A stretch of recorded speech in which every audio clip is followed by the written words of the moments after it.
Hello guys, ayan nagpapahukay ako ng paggagawa ng ah, bahay kubo, native na kubo guys. Ang gagamitin lang natin dyan ay mga poste na galing din dyan sa bukid, mga kawayan, tsaka yung mga ritaso na pinagtabasan ng kapatid ko. Yan yung gagamitin natin para makatipid tayo. So bibili lang ako ng pako at saka plywood. So ayan guys, ay papakita ko sa inyo medyo gubat na yung bukid namin. So sabi ko sa kapatid ko, linisan natin. Ayan, magtayo tayo ng kubo, alaga tayo ng mga hayop, baboy, manok, kambing, kalabaw, kung ano-anong pwedeng maalagaan dyan sa bukid guys. Kasi ayan, sa bukid may pera naman, diskarte lang at saka dapat maging masipag ka. So ayan, magtatanim pala ako ng kakao. So doon sa pagtatayuan ko ng kubo, lalagyan ko siya sa paligid ng kakao, pinakabakod ko. Pagdating ng araw, lalaki yan, mamumunga. So makakain tayo ng kakao. Ang kakao guys, ginagawa yan chocolate. So ayun, inupahan ko siya guys maggawa ng kubo. Bali pakyaw niya, dalawa sila. Ayan pala yung kabayo ni mother. So nakatali lang yan dyan guys kasi madam. Tapos linilipat-lipat lang yan dyan sa bukid. So hindi ko yan linalapitan kasi baka mamaya tadyakan ako. Hindi pa ako masyadong kilala niyan.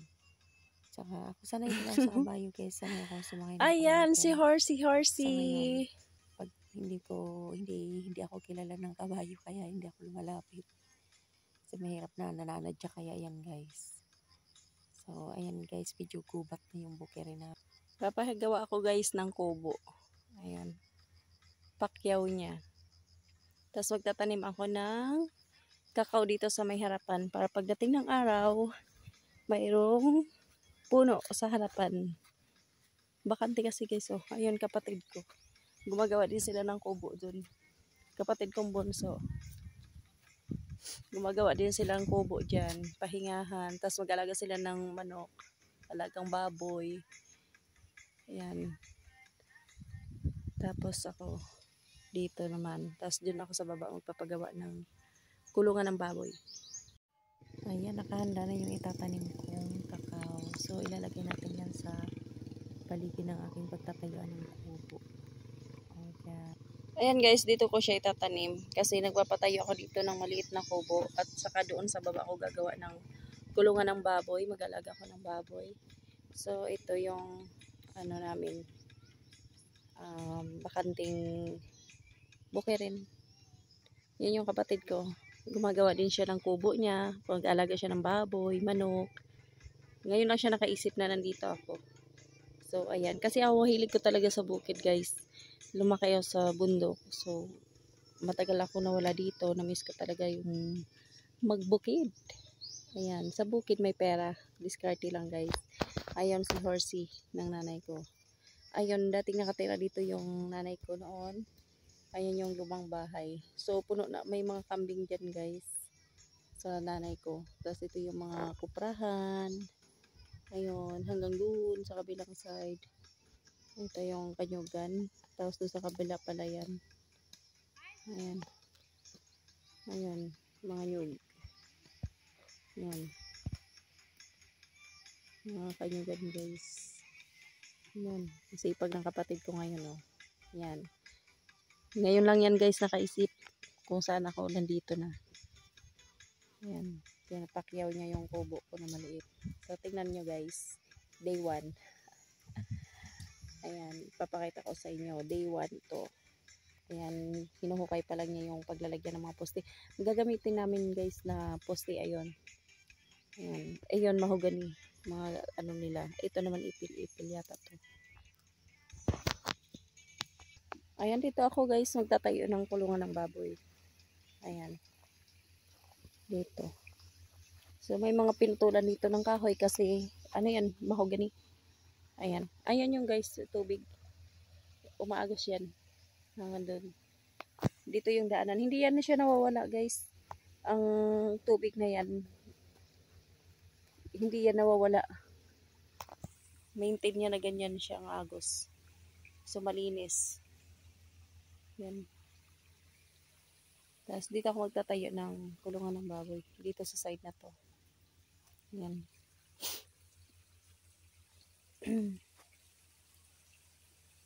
So palilinisan ko pa yan guys. Oh. Palilinisan ko pa yan hanggang dun. Kasi naging gubat na. Wala kasing nakatira dito guys. Pinupunta-puntahan lang. So ngayon nagtatayo kami dito ng kubo. Araw-araw nandito kami. Kasi malapit lang ito papuntang baryo. 5 minutes, 5 to 10 minutes lakad. So yan, dyan ako kukuha ng tubig guys. Nyo guys, yung aking gagawing kulungan ng baboy. So ano tayo, magpipigiri. Umpisa tayo sa maliit na puhunan. Palalaguin na lang natin guys. Ayan. So dito, ayan. Medyo malapad-lapad din naman to. Ganyan. Tapos ang bagsak ng ano niya doon. So umaagos yan guys hanggang ano. Hanggang doon sa dulo-dulo. Kahapon nilinisan ko dito. Ayan. Hanggang dito lang nalinisan ko. Ayan. Ito sa Sabado, bukas. Lilinisan yan dyan. Guys, nalinisan na ng konti. Papunta sa baba. Ito, nagtanim ako ng kakao. Dalawa. Ayun, dalawa. Papunta doon. Punta doon guys. Yan. Lilinisan ko pa yan hanggang doon. Punta ko dito ng ano. Ito. Nasunog ko. Ayun. Kakao. Papunta doon. Punta doon. Paikot. Ayan. Tapos dyan. Mamaya. Bukas tatanim ako dyan. Ito siya. Yung kubo-kubo na ipapatayo ko para may pahingahan dito kapag nandito. Tapos yung kapatid ko ayun nagtayo din doon. Tapos dito ako kukuha ng tubig. Diyan sa ilog. Tapos diyan ako maglalagay ng baboyan. Sa baba. Tapos dito pababakuran ko siya. Lagyan ko siya ng kambing. Ayan. Diyan. Nakalinis na kami dito at tusok na ng kahoy doon kasi gagawa ng kubo. Ayan, nalinisan ko na, nakasunog. Kanina nagpatagpas ako ng damo. Ayan. So, kahit ako gumagawa ako guys. Nagtatrabaho ako, naglilinis ako. Tapos ito pa. So, ito bukas to matatapos hanggang dun. Tapos mayroon pa doon konti. Para malinisan guys kasi naging gubat na siya. Tapos dito ako guys maglalagay ng aray ko. Isip ko na pwede ako maglagay dito ng piggery dito kasi wala ditong tao bukid ito guys. Ayan, hindi ko yan pinatay kasi inyog yan guys. Tsaka nagtira ako ng ito guys, kahoy ko yan. Ayan, gagawin kong tabla. Ayun pa yung isa. So, marami yan guys hanggang doon sa baba. Mahogani. Ito yung mga retaso guys. Pwedeng magamit sa kulungan ng baboy. Ayan. Tapos maraming kawayan doon. So, ayan, gawa tayo ng paraan para kumita sa bukid. Ayan. So, ayan, malinis na guys. Ito yung gagawing kubo, pahingahan. Ayan, pinapakyaw ko yan guys. Pakyaw yan. Nakakontrata. Siyang gagawa. Kasi hindi ko naman kayang gumawa. Ayan.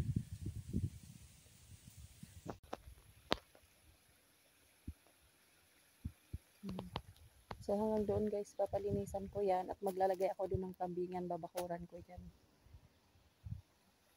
Tapos dyan manukan. Guys, akyatin ko yan. Medyo mababa ng konti. Ayan, akyat ako dyan. Ayan guys. May balon, pangdilig sa halaman. Ayan. Pandilig sa mga pananim guys, hinukay ng pamangkin ko.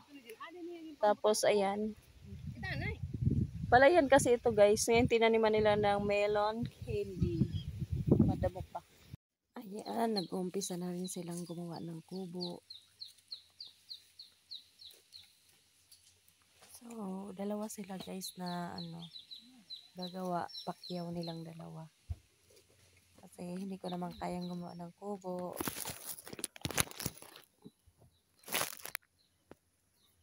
Trabahong lalaki yan guys. Maliit lang na kubo guys, pahingahan, pasilungan kapag nandyan sa bukid.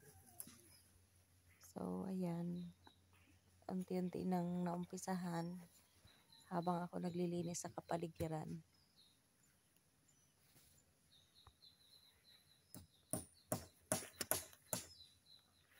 Sipag ng kapatid kong bunso, sipag talaga. Siya yung nag-ano guys ng panbubong. Nagawa sa sa inyo. So, ayan, tutulong din ako dyan guys. Gumawa ng ganyan para mabilis. Pero yung pambubong yan guys. Taga-Panday. Ayun pa. Ayan, nalagyan na rin siya ng sa bubong. Ayan, marami-rami na rin kaming nagawa, pang bubong. Ayan guys, kasi native lang yung ating gagawing kubo.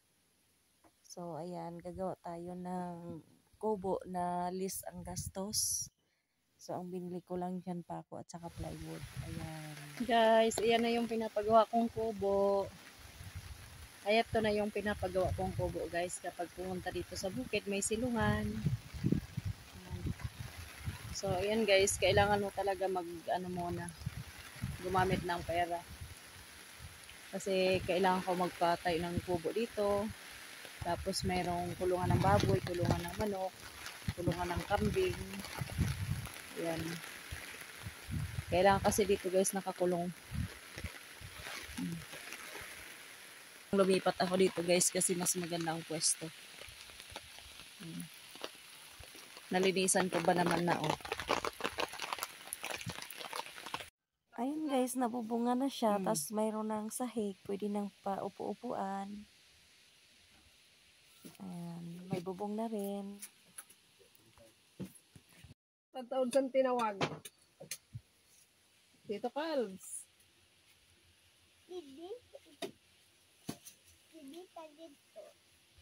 Ayan, naumpisahan na rin ang kulungan ng baboy. Pinapakyaw ko din yan guys.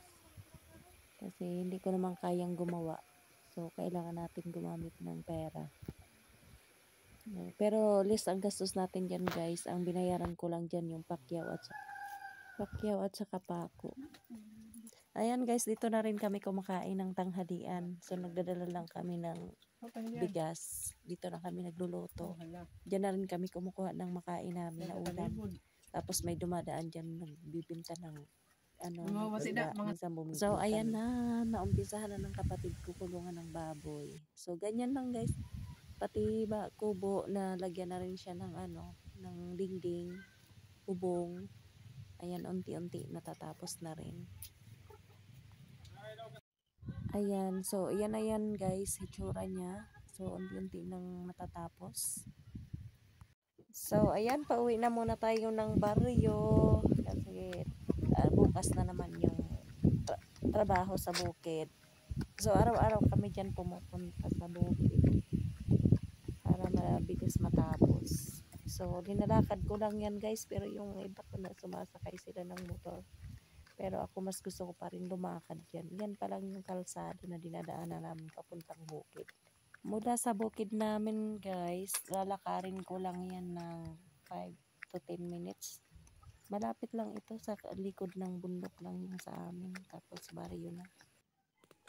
Yung kapatid ko ayaw maglakad, nakasakay sa motor. Ako mas gusto ko pa sumakay sa motor.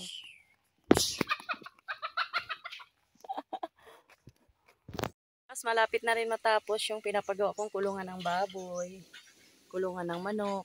Dito yung kulungan ng manok. Yan, hindi pa naumpisahan. Pero yung kulungan ng baboy, malapit na rin matapos. Ayan. Nakalis ako guys ng kasi buhangin lang bato at saka simento ang binili ko dito. Ayan. So ito, ginamitan ng mga retaso sa kasi pag nagpuputol dito ng maraming retaso. Ayan. bububungan pa siya. Mamaya matatapos na yan. Presko dito guys. Kasi ayan. Ayan siya. Tapos yung tubig doon ako kukuha guys. Ayan ang tubig. Papunta dito. Ayan yung kulungan ng baboy ko. Gagawa kasi ako ng inahing baboy. Ayan. Dito ko ilalagay yung inahing. Ayan. Yan na yung paggagawa din. Kahit pa paano. Nakalis ako dito ng ginastos. Ayan. So, dito kung makikita nyo guys, 2 semento lang yung ginamit. Ayan. Tapos, buhangin. Graba yung batong maliliit. So, nakalis ako dito. Kasi yung mga kahoy, itong mga pinandingding dito, mga ano yan, retaso dun sa mga mahoganian siya guys. Ayan o. Marami to siya. Ayan. Tapos, ayan siya, may mga, ayun, yung taga-panday ko guys, nagpagawa ako ng kubo, hindi pa tapos. Yung kubo na yan, ano yan siya, pahingahan pag nandito. Tapos nag-garden ako dito, tanim-tanim mga halaman, mga prutas, mga kung ano-ano, na pwede pa kinabangan na hindi nabibili. Ayan, so ayan, libre kumuha ng buko dyan. Ayan, may mangga. So, silungan na rin yan dito sa harapan ng kulungan ng baboy. Ayan, malapit na matapos. Yan. Malapit na siya matapos. Magbubungan na ito mamaya. May kumakain. Minsan almusal, pananghalian. Kasi nagpapagawa ako ng kubo-kubo. Ayan, ginamitan ko lang siya ng plywood dingding.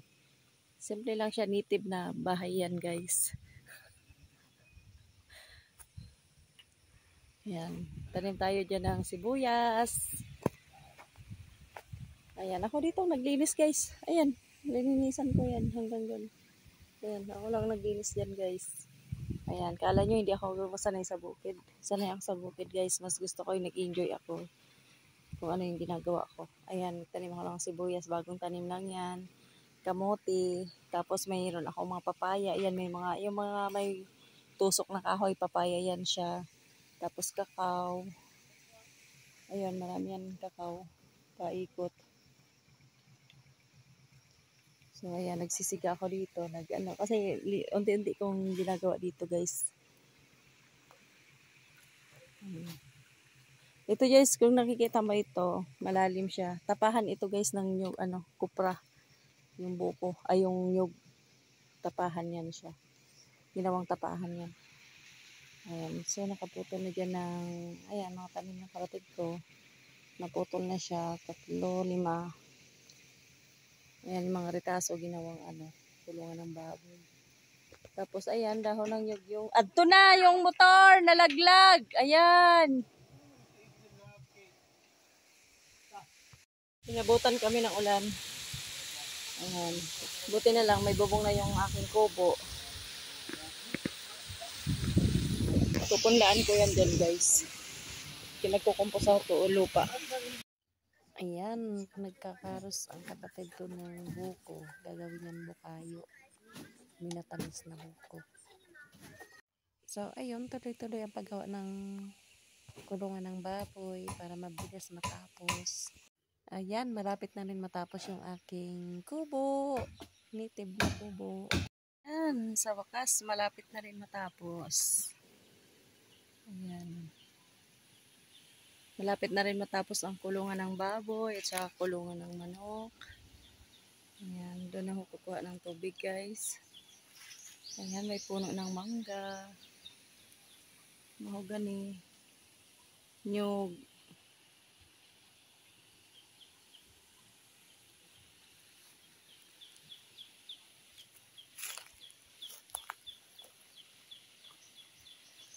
Mataas yan guys. Mataas yan. Ayan, kulungan ng manok. Hindi pa tapos. Yung baboy ko pwede ko nang ilipat dyan. Sa bahay nyo, pigi-pigi. Ayan. Ang bilis nilang lumaki guys.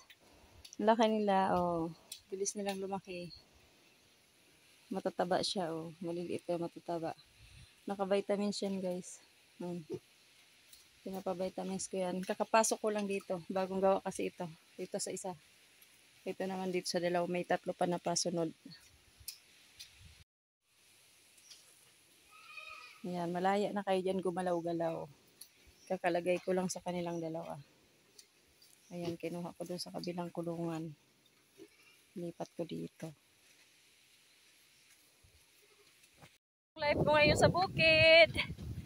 Nagpapaaligo ng kalabaw. Kakadala ko lang ng kambing dito. Baboy. Biik. Ayan guys yung aking alaga. Babae yan guys. Paliliguan ko dito. Ayan.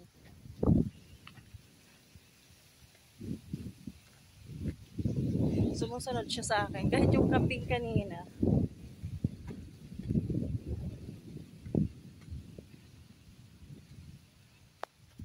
Guys, papaliguan ko siya dyan.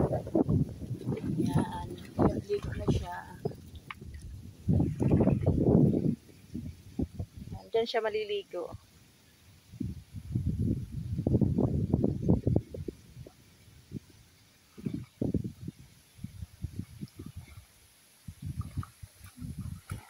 Guys, naligo na yung aking kalabaw. Babae yan guys. Ayan, nag-enjoy ako kung anong ginagawa ko dito sa bukid. Laga ako ng kalabaw, kambing, baboy. Tapos bibili ako ng manok, broiler, itik. Tsaka native na ano. Tatanim-tanim ng gulay. Yan, relax-relax na muna. Yan. So, magbubukid muna sila mix. Magbubukid muna ako. Guys, ayan yung mga alaga ako guys. Yan. So, mainit guys. Sobrang init. So, sumusunod siya sa akin kasi bit-bit ko yung pagkain niya. Nakikita niya na amoy niya. Hindi na ako pinapahirapan. Yan. Sumusunod siya guys. So, pakakabalan ko na siya dun sa kanyang kulungan. Kasi linagay ko siya sa kulungan ng kapatid ko. Bawal kasi sa baryo guys. So, kailangan mo dito sa bukid talaga. Pero yung bukid naman namin, 10 minutes lang or 5 to 10 minutes lang walking. Lapit lang naman, lalakad ko lang ito. Isa sumasakay sa motor.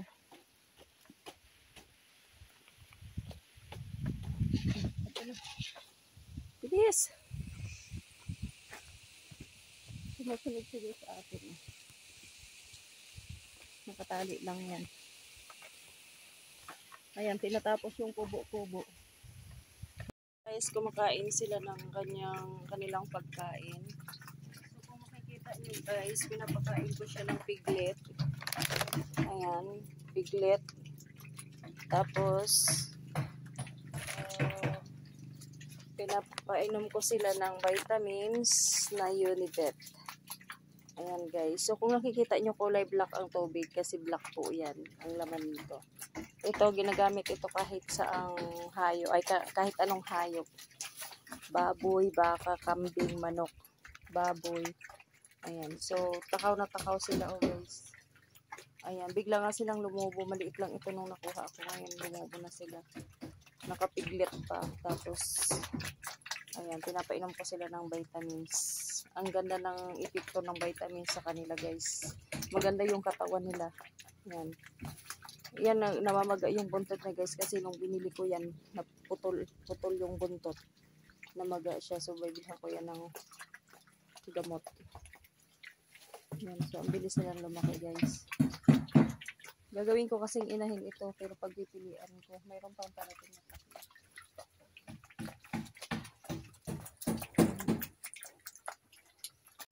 Ayan, naipasok ko na yung aking isang biik. Ayan, aalagaan ko yan guys. Gagawin kong inahin. Ayan. So, kaya ang pagpapakain dyan, hindi ko siya pinapataba ng ano, yung katamtaman lang yung katawan niya.